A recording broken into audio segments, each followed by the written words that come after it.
My dear young lady, if you don't want to have a boss or if you don't want to have a master, then don't marry. Okay, marriage is not compulsory. You can decide to marry or you can decide not to marry. But if you don't want to have a boss, then my dear, stay in your singleness and enjoy it. There is nothing wrong with you if you decide not to marry, because you are not ready to submit. You are not ready to honor. You are not ready to respect a man. Because you can suggest to him, but it is up to him to take it or not.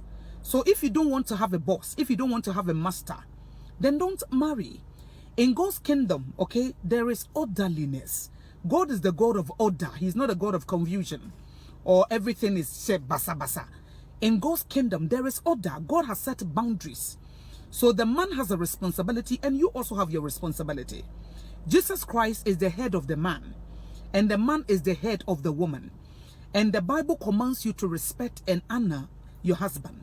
So if you're not ready to have a boss, if you're not ready to have a master, if you want to do your own thing, come home, do whatever that you want to do, then my dear, don't bother yourself to get into the institution of marriage. Because when you get there, the laws, the commands, the statutes, everything, it applies to you.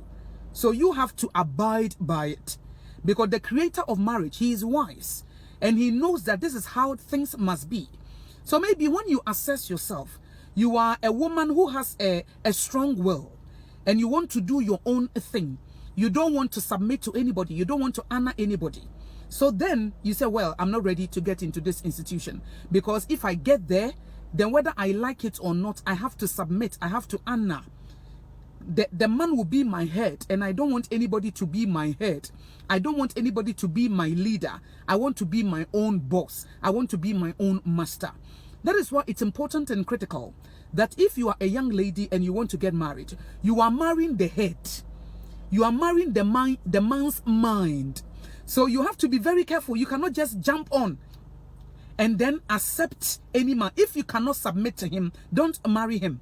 If you cannot respect him and honor him, the guy that you are in a relationship with, the guy that you are dating, if you cannot submit to him, if you cannot respect him, then my dear, don't bother. Don't get married.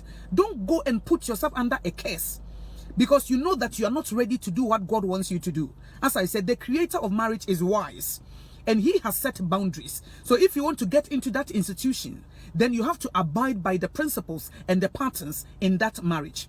So my dear, that is my advice for you. You don't need a boss. You don't need a leader. You don't need anybody to lead for you to follow. You don't need anybody to submit to. Then forget about marriage and then stay in your singleness and enjoy. Nobody would come and tell you to do this or that. Or maybe you decide to go somewhere and then your husband said, no, I want you to stay because there is something I want you to do for me. And you have to say, yes, sir, I will do it for you. So if you're not ready to do that, then don't bother. Don't get into the institution of marriage, so that you can have your freedom to do whatever that you want to do, because marriage is not compulsory. God didn't create us to marry. He created us to manage his resources, to dominate. So marriage is optional. It is not by force. Anybody who tells you that it is by force, you have to marry, it is not true. It is not biblical. You can decide not to marry. But if you want to marry, then you have to understand what this institution is all about, the principles and the patterns, the authority that God has given to each and every one of everyone in the marriage, so that if you are able to abide by it and you honor God in the marriage, then God can also honor you. God will bless you because you did it, because he has commanded you to do so. And when you do your part, the blessings of God will follow you.